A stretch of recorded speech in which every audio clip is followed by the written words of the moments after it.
Alright, let's see how this goes. So, pulling up to the grid. See how you're going to sit up. So the Honda, without the fans on it, likes to overheat a little bit. So at 84 Celsius, I think it's only like 180 maybe Fahrenheit, so that's not that bad. But it's definitely a worry. Obviously, I don't want to be launching my bike when it's 210, 220 Fahrenheit. So we had a different flag guy for North Central, doing the flags a little different. Got a couple people off the first few races, but after we watched him do the other races, we figured it out. So there's the launch, outmotored that slow Cowie, but he had the preferred line, so I had to obviously check up and let him have it. So Eric Smith runs. He's ran a 6 flat here at Nelson's. I think track record's like a 103.9, 104 with Mesa. You know, so low 6s, you know, 5s. That's you're moving pretty good. My PB was a 8.1 from last season here. So we hit the first lap, coming down on the gas.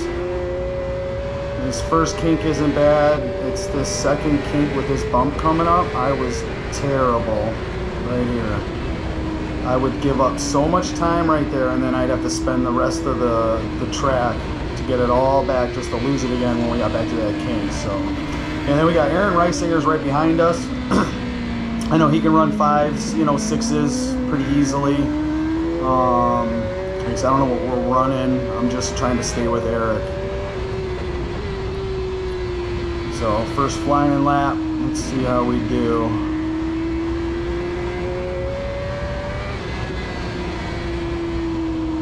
Doing pretty good. Oh, I'm actually reeling him in a little bit there, turning it into 4. Get a little better corner entry, and I'm getting on the gas, I think right about the same time he is. So yeah, leading a race is like one thing. That I think is very hard to do mentally, physically, but being behind somebody when you're right behind them, it's so smooth and effortless because you just put it in autopilot. You brake when they brake, you turn in at the spot they turned in at, and you just mirror, you know, so it's definitely super important in the expert races. If you want to, you know, go fast, is you got to get off the line with the fast guys. You know, somebody that's, you know, 1, 2, 3 seconds faster than you normally, you got to get right on their tail, and yeah, they'll pull you fast, and it'll feel really smooth.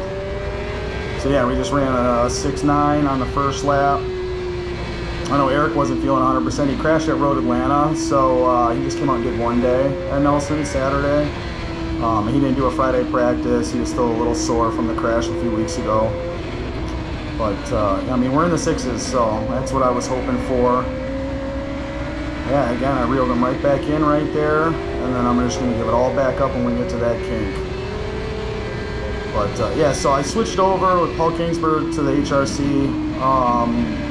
you know, harness, ECU. If you've watched any of my previous videos, you know. But, yeah, so that's been a struggle, finding a good base map, because not a lot of people run that bike. I've reached out to Jeff May, but he runs like hardly any TC and a 1-to-1 throttle, so his map's going to be kind of useless. So anyways, I finally, this race, you know, after the whole beginning of the season, I finally got my map dialed in pretty well, where it's not pulling that much power. I can actually go really good.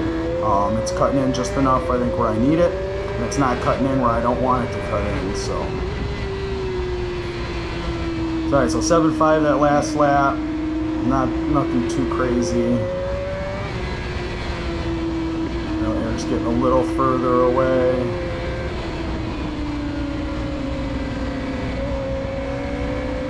This is a fun one here, turn 4. A big sweeping left-hander, that's a lot of fun. And then coming into here, the carousel's a lot of fun too. It's kind of scary, but yeah, you got to keep the gas almost all the way to the tree, and then maintenance throttle, and then getting a good run out of here.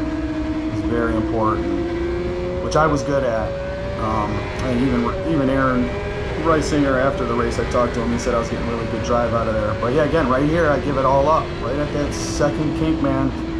I got to get that figured out.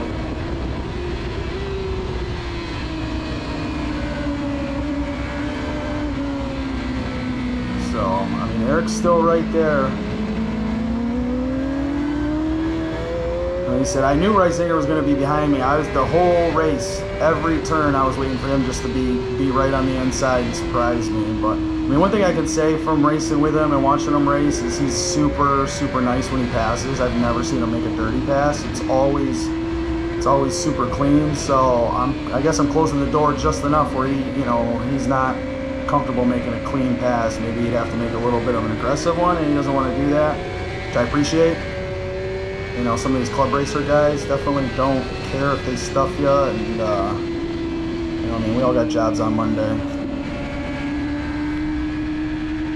So yeah, getting great drive out of there. You got to run the revs up a little bit higher. I don't know what it is, that bike. The sounds with the earplugs in, it sounds like I need to shift. I guess I need to pay attention more to the lights. I was just focused on Eric's tire, his rear tire, and just doing exactly what he was doing. And obviously it's working. I mean, yeah, I could have shifted a little later, but you know, I didn't need to. Yeah, brake at the bridge. Gotta get that front tire set in turn 1 right about now, and then start rolling the gas bag on. Through here, hard braking, you're trailing in, and then starting to slowly roll back on the gas. Slowly, full throttle, let off kind of maintenance. Find your footing, find your line, and start rolling right back on. Full throttle. Yeah, Nelson's I struggled there. I didn't like Nelson's for a while, but the faster you go, the more it flows. So actually, I'm pretty happy riding there. I like it. I'm getting more comfortable. It's like any track. The more you ride it, you know, the better you get, the faster you get.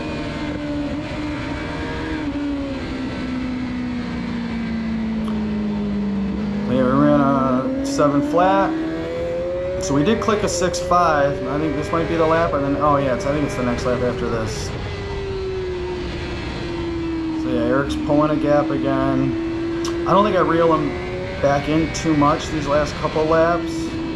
I was getting pretty gassed out running at that pace. I got to work on that. You know, like, I know how to relax and take breaks when I can, but I never do it from the first lap. I do it halfway through the race when I'm getting tired out. Then I start paying attention to when I'm relaxing and focusing on taking breaks. But by then I'm already gassed out, so I need to do it from lap 1 so I don't get gassed out. You know, your body position starts getting a little sloppier, you start hanging off the bike not quite as much.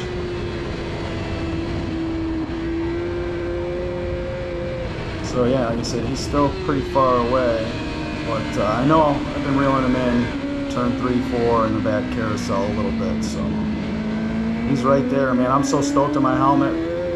So this is probably one of the best races I've had yet. So there we go, boom, 6.5. So yeah, if I clean up that second kink in the back, you know, we've been running 6 flat, you know, high 5s. A couple things to clean up.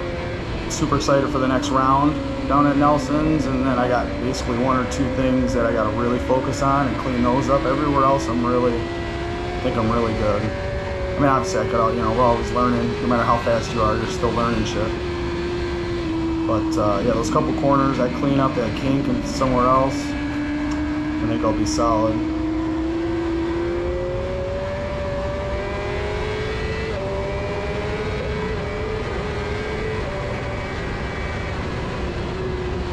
I mean, this was Saturday. The first race is always my best.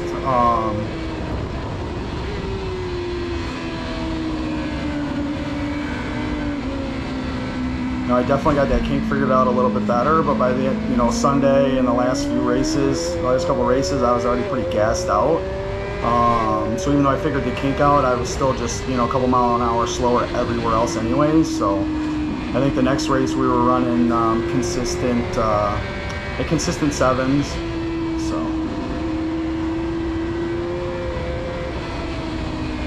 we ran a 7.2. I think this might be one close to the last lap. I didn't catch if there was the white flag or not.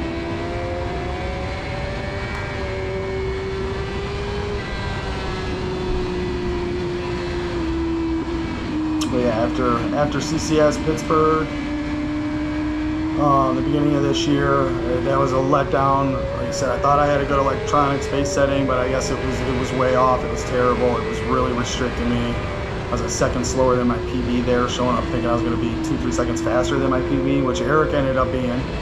But, you know, I ended up being 4 seconds slower, so slower than him, second slower than my PB. But so yeah, it's frustrating. So this was awesome. This is a huge accomplishment.